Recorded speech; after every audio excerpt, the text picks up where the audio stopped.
Hey, Kit. How have you been? It's been a while. Hey, Josh. It has. Yeah. It's been okay. How's the library been? Normal. Muskington County normal, but normal. Any, This boring introductory dialogue is here to reintroduce anyone to the story of the series. That lady right there, Kit, is a librarian here at the Muskington County Library. That lady over there is a patron who moved to Muskington County last year. Kit and Josh get into plenty of crazy adventures and review movies, video games, albums, and TV shows along the way. If you're a new viewer, by now, you've probably clicked off. I know it's not that interesting, but if this is your first episode, we just wanted to get you up to speed. Don't worry, you aren't missing any important dialogue right now. It seems like they could be talking about something important, but, I'm glad we've had this moment to talk, you and I. I know I've been a little distant, and you've been dealing with that coworker always harassing you. It's just, next time you text me, don't just say, we need to talk. That's just gonna freak me out, and we don't want a repeat of Christmas with your family. Anyway, where was I? Yes. We here at Muskington County Library wanted to take this time to get you, new viewer, up to speed on the story of the series. And not because Kit and Josh couldn't think of a cold open for this episode. wow! Director Ken Russell really did that many keg stands? Hard to believe, I know. Such an amazing story. It's such an amazing story. I don't think I'm ever going to tell it again. Let's go watch Altered States. Moon over Parma, bring my love to me tonight. Guide her to Cleveland underneath your silvery light. We're going bowling, so don't lose her in Solon. Moon over Parma tonight. Whew! This is pretty cool. You guys, got a couch in here now. Yeah, no, we had a little bit extra budget after the lawsuit with Exhibit and MTV. Nice. Nice. I'm glad that there's something new and great here, unlike a movie we saw today.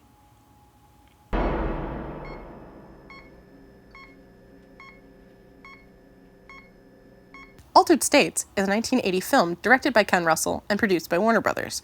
Starring William Hurt, it is about a failure of a person parading as a scientist that really just wants to be a priest. He's too wrapped up in himself to care about anything else, and he approaches life with the blasé attitude of a teenager who thinks life is meaningless. No offense to teenagers, they're great.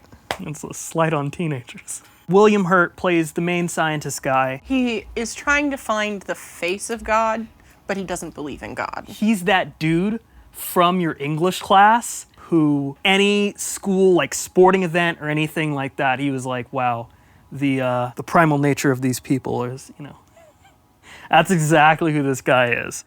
In order to grow closer to realize the absolute truth of life and all this sort of stuff, he pursues all this research using sensory deprivation tanks. And drugs. Sensory deprivation tanks are these tanks that you lie in. It's a water coffin that fits perfectly the size of you with salt water in it in order to make you float. You are not touching anything. You are not supposed to have any connection to anything. It's still a thing in actual like spa sort of. Yeah. Because I still, what is that, Groupon? I still get like hundreds of emails where it's like, hey, 50% off if you want to sit in a tank. And I've heard that there actually is supposed to be like mental health sort of benefits and like kind of a peace of mind and all that. And yes, there have been instances of people hallucinating in it, but this movie takes it to like the absolute extreme.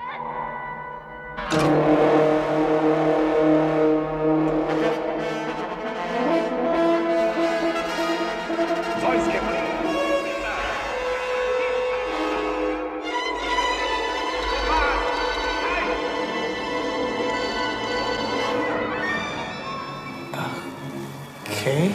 A lot of Christian iconography where it's like, oh, there's a man and a woman sitting opposite each other. There's a snake. Woman feeds something to the man. Ooh, he's not okay anymore. Yeah, we get it. And it likes to really drill that home to the point where you're just kind of sick of it. I saw this movie 10 or 11 years ago. I saw it at work right out of high school, and I was like, whoa, these visuals. Wow, they're talking all this philosophy. And I don't know if I'm just like in a better place at all in my life or anything right now, but man, I've never had such a hard second watch where I was like, this shit's jank. In the zoo, I hunted down, killed, and ate a small sheep. It's a movie that tries really hard to mean something, but has a really bad habit of just saying some really terrible stuff. You're married to one of the great women of the world who adores you. My God, if anybody has it made, you have. Emily's quite content to go on with this life. She insists she's in love with me, whatever that is. What she means is she prefers the senseless pain we inflict on each other to the pain we would otherwise inflict on ourselves. But I'm not afraid of that solitary pain. In fact, if I don't strip myself of all this clatter and clutter and ridiculous ritual, I shall go out of my fucking mind. I get what it's trying to say, Yeah. but crazy-ass Ken Russell and this movie thinks that it's saying way more deep shit than it actually is saying. I really do not like Ken Russell at all. I think it's partially just because I saw Tommy at like way too young an age and that scarred me for life.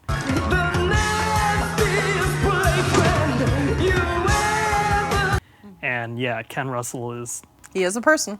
Yeah. That exists. I don't know if it's true to the book. I haven't personally read it. I do know that the original screenwriter was also the author of the book and did not like it. Like, they had some serious issues during the pre-production stage where they ended up completely leaving and they were not on set during the actual filming of it. They went to a pseudonym because they did not want to be associated with it at all. And I'm assuming it's probably on both sides. Like, I don't think it's 100% Ken Russell's fault that the writer left, because I do know some writers can be incredibly ridiculous with some of their stuff. E.L. James.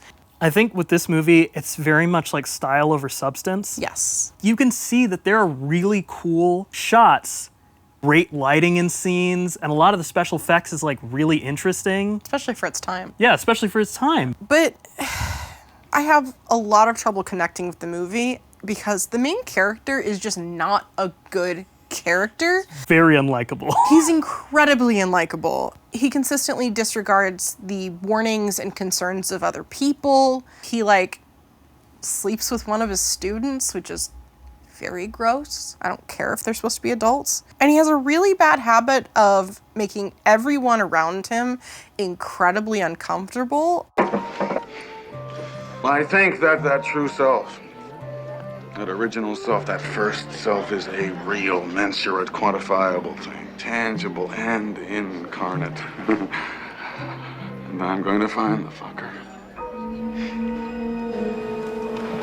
Okay. And that's just on top of just having an incredibly outdated and damaging perspective on a very well-documented neurodivergent trait, schizophrenia. So, you don't think schizophrenia can be reduced to a single etiological agent?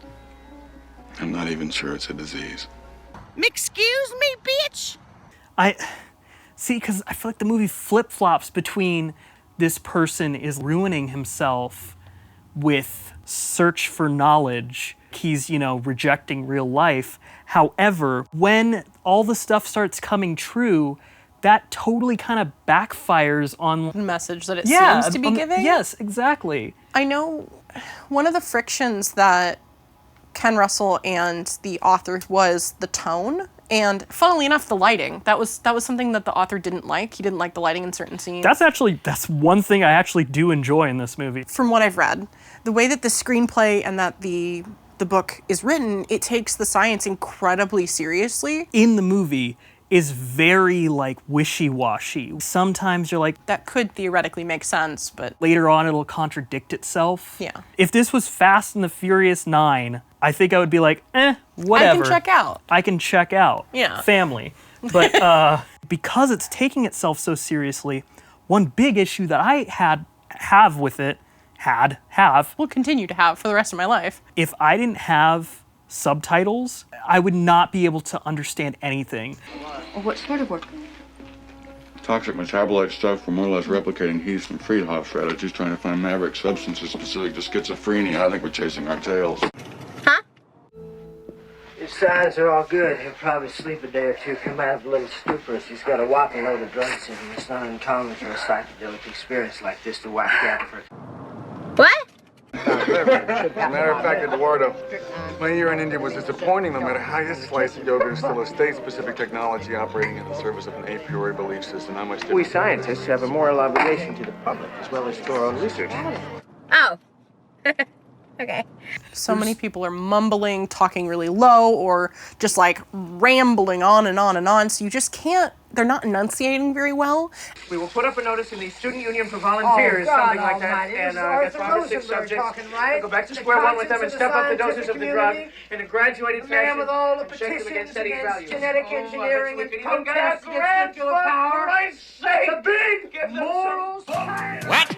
So there are these long, like, diatribes on, like, the nature of man and self, and how it relates to like the primal beasts of the past. I'm not saying I can't get into that sort of stuff. That's fine. But if you're gonna make a movie like that, I feel like it better be factual and like watertight. I also feel like it needs to be more engaging. Newer movies have done such a better job than this. I do not normally go out of my way to bring up this particular director because I'm not a huge fan of his. The Fountain by Darren Aronofsky. If you put those two movies side by side, you'd end up enjoying The Fountain a lot more than you'd enjoy Altered States, even though they have very similar themes of like Christianity and life and death. It's very quiet, it's very long, it's got a lot of weird pseudoscience meanings and stuff. I feel like it does it better because it's not as... The characters are at least likable. I mean, I don't know. I feel like we're really shitting all over this movie, but It deserves it. I don't know, like... Poor Drew Barrymore. This is her first movie. Yeah, Drew Barrymore. And William Hurt, but poor Drew Barrymore. This is her first movie. Yeah. Screw you, E.T. The movie does have its merits because, like I said, there's a lot of really cool visuals. I think it's worth maybe one watch, but I would say the only way it's worth watching is if you check it out from a library. So that way, you don't have to sully your collection with it.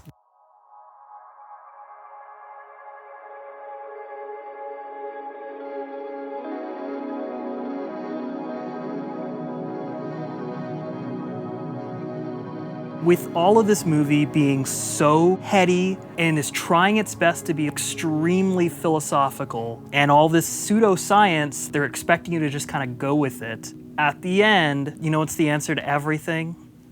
Love. Love. Love can fix you. Love can fix you. You know what? Fuck love. Yeah. I'm gonna get a purity ring. Bros before hoes.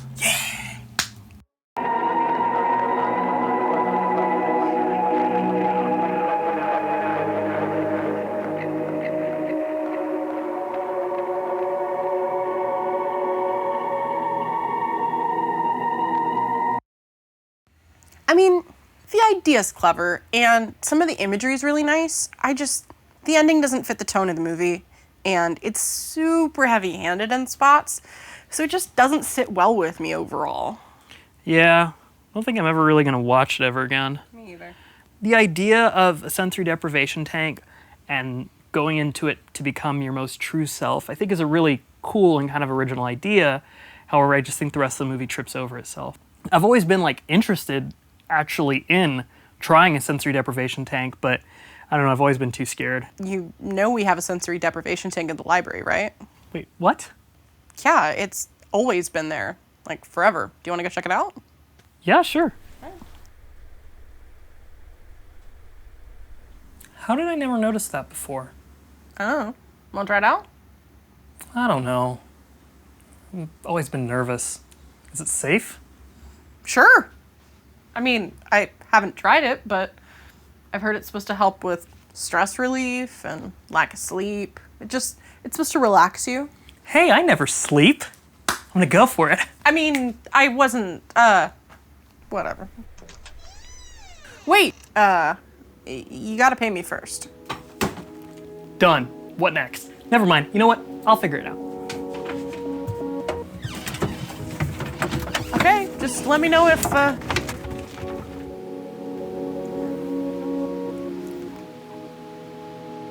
Wait, Kit? A little help, please? I forgot I'm afraid of the dark. I'm not gonna turn into William Hurt, am I?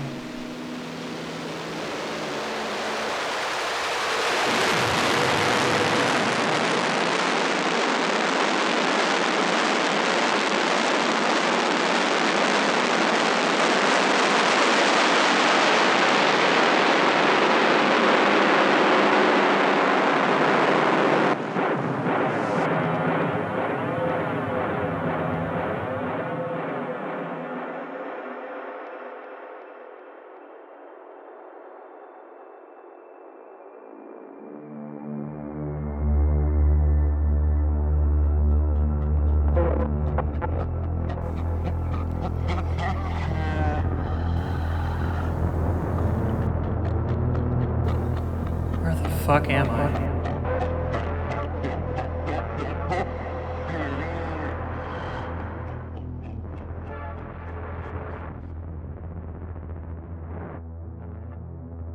Chano, is that you?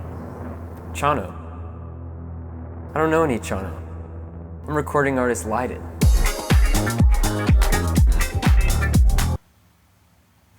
Okay. Where are we? I don't know.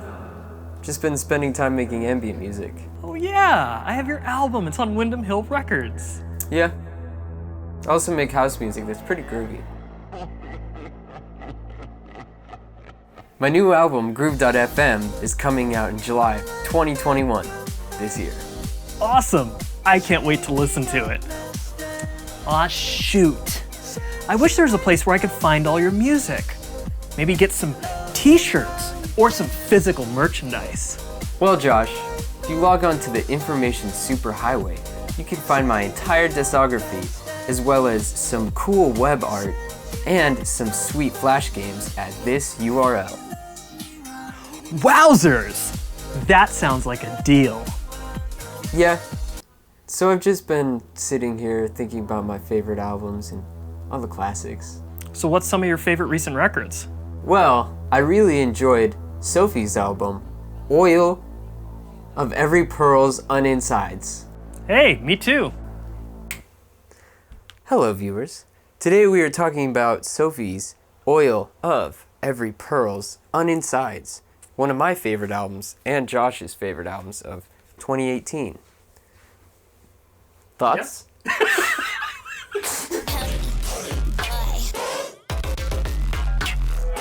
Yeah, this was one of my favorite records when it came out in 2018. When did you first hear about Sophie? It was actually from you. Oh, snap. When this came out, you were like, oh, you need to listen to this. And I did, and it blew my mind. It was super inspiring to me because I listened to it and it's completely different from anything that I was making at the time. She was making futuristic music that nobody else could create. Every track she makes sounds like it's its own place. It was like the week the It's Okay to Cry video came out. I got recommended it on YouTube. I just remember first seeing it and I was like, what are up with those cheekbones? I could not figure it out. I found out later that those were just prosthetics. Look at my cheekbones! Ah! I had never heard such a confessional pop song, but is at the same time so insanely dope, and that ending that just bursts open, oh man, it's so good. It gives you the feeling of like a 2000s trance song. Yeah. Where it's just God, the entire album, there's always these sections where it's just you're looking into this beautiful, chaotic glimpse that she had in her mind. There's a lot of confusion around how genuine pop music is and experimental music. I try to imagine a hyper-real world of sounds that we're sometimes used to from blockbuster films and that kind of thing. This sort of balance between chaos and beauty that she always had in the record. With Face Shopping, it's, so insanely aggressive, and then there's that bridge, just I feel the first time that kicked in, I was like, oh, where's this going? Because the entire first part of the track, it sounds like somebody's just scraping plastic, but they're it's making a human face or something. It's like if robots made plastic art. That's what it sounds like to me. I feel it. But yeah, that middle section is just gorgeous. Yeah. When I was first getting into Sophie, I was like, as I do with other artists, I'm like, I gotta figure out how they make this. Because I love when things, when I hear things and I'm like, I have no idea how you did this, and I've never heard anything like this before. I was looking into it, and literally all she used was this electron mono machine, which is a mono synth. Yeah. That's for all of her kicks and snares and stuff, and it's well, of course I was like, I want one. But they're hard to get. Yeah. I'd definitely say from this to her release that she did before, Product, it feels very plasticky, but this one feels plasticky with emotion. Yeah, totally. Yeah, and that's the big difference in this one, is that it's so personal to her. I was pretty isolated in my interests in those things, and I was really looking for people that I could connect with. It's like sound design heaven. Yeah, for real. Every sound you're just like, how? What? Like, how? In Immaterial, all of the vocal. Oh yeah, I know exactly what you're talking about. Oh my! Yes, it's so wild. Yeah, that's what I wrote. I was like, the vocal runs in that track are like phenomenal. Yeah, the track "Not Okay." So many people, us included, have used those house chords. But you literally, like, I've never heard it used like that before. Is It Cold in the Water and Infatuation both have this similar sort of sound to them where they like both grow and then shrink back down and then they grow again? She seems to do that a lot. Yeah. And I really like that though, because it's like, you get so much emotion out of like that feeling. I mean, it kind of feels like a trance song, you know, or like... Is It Cold in the Water, that lead is basically a trance lead. In my opinion, I'd have to say the first 3 tracks are my favorite. I feel it. It just reminds me of the first time that I listened to the album. I had heard It's Okay to Cry, and then I heard Face Shopping. Yeah. So I kind of knew what she sounded like. I remember when Pony came on, I just got like crazy chills. And that first like kick. So wild. And the snare is like a tin can being like thrown, but it has like explosives in it, but it's in like a plastic box. If that makes sense. Yeah, you know? that makes sense. And then they just kicked it. And Sophie was there to record the snare. That's the sound. I've never heard like a Sophie track that I didn't really like. For Big Fish Theory, the tracks that she produced for Vince Staples are amazing. Just the whole idea that there is a song with Sophie, Vince Staples, and Kendrick Lamar on the same track just makes me sleep well at night. I mean, she's gonna go down in history. Yeah. You know, she's like... Pop music has changed forever.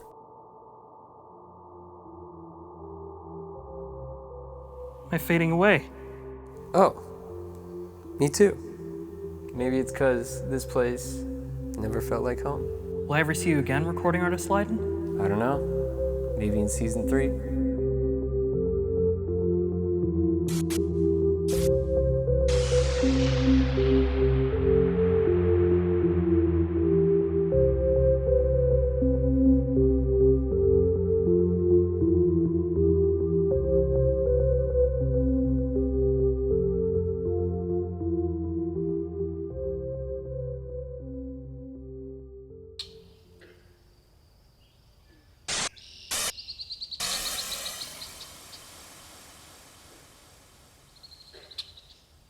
Hey!